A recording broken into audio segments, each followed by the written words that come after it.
Well, welcome back to Mr. Obsolete's Vintage Homesteading. We got sunshine, probably for 10 or 15 minutes. Been wanting to get out and do some videos, but the weather's not been compliant whatsoever.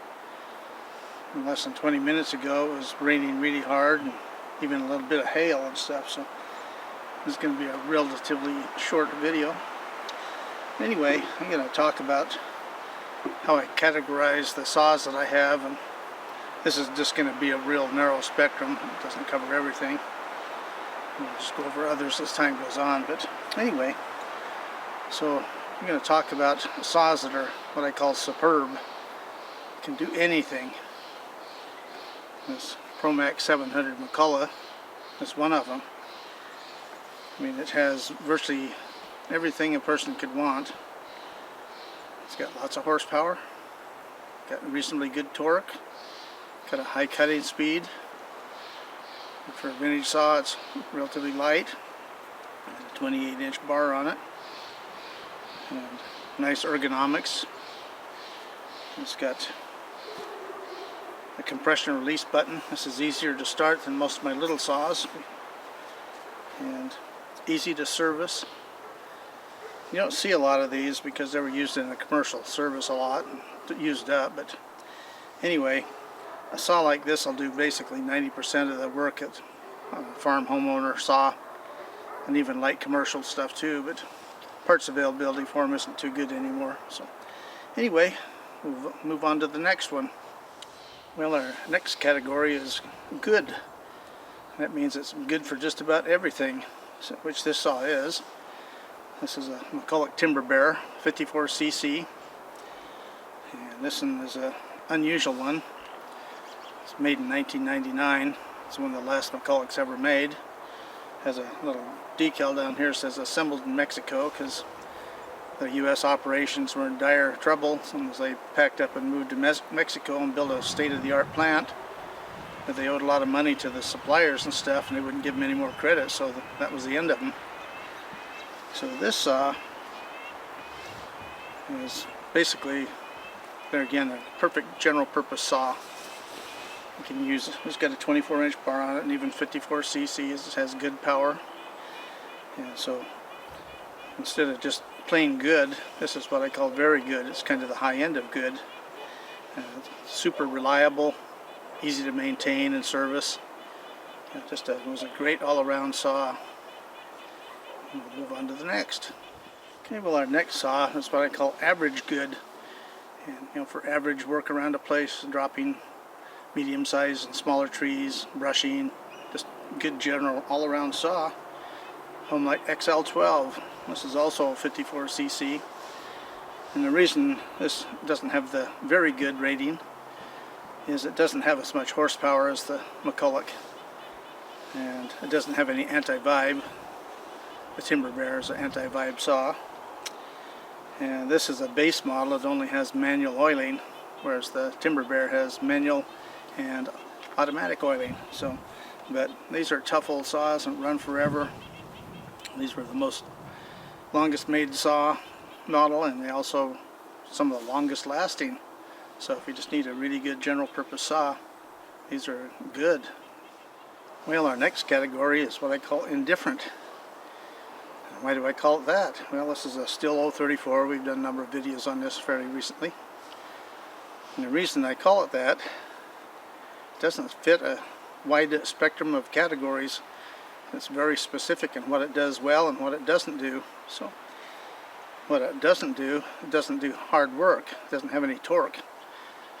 Chain stalls real easily in a tough cut or a knot and stuff like that. But it has lots of horsepower and speed. So for branching and cutting smaller wood, rotten wood especially, it's fantastic.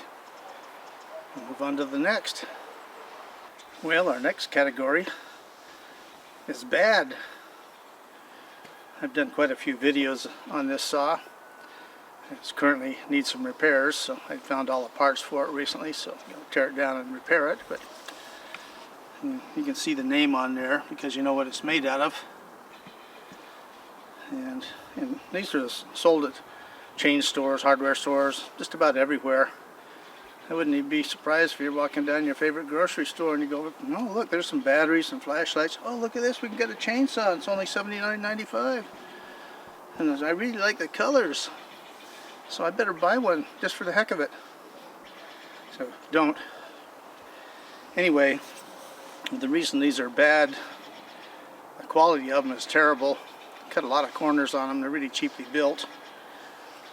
Failure prone is a big problem.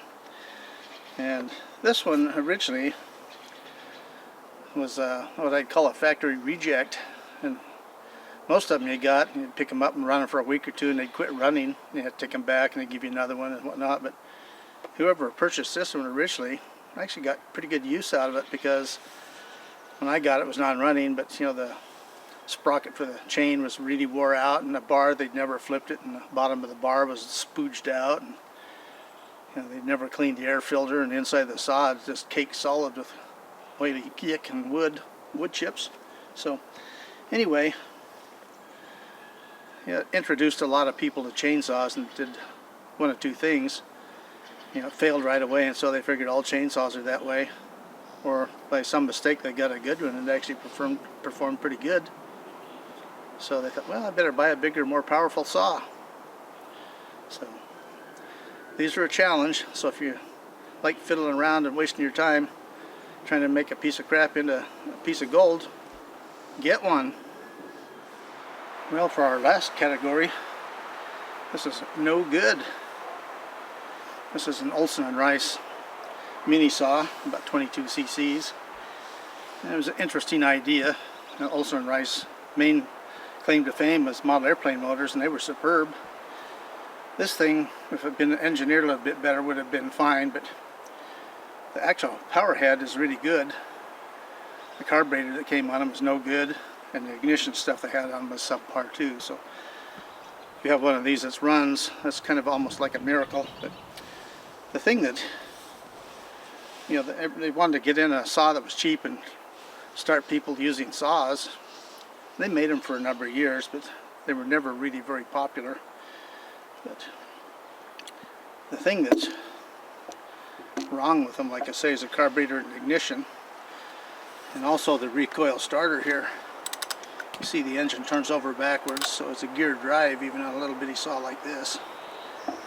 And so, you know, I've seen videos of these things running, but I've never spent any time on this, and all the parts are pretty well disappeared. So it's just a wall hanger, but hey, there's room on just about any kind of saw on the farm here. So anyway, it'll be a short video because we got a rainstorm coming in right behind us. So see you next week on another great vintage video. Vintage is best, even this one's no good. You should still have one.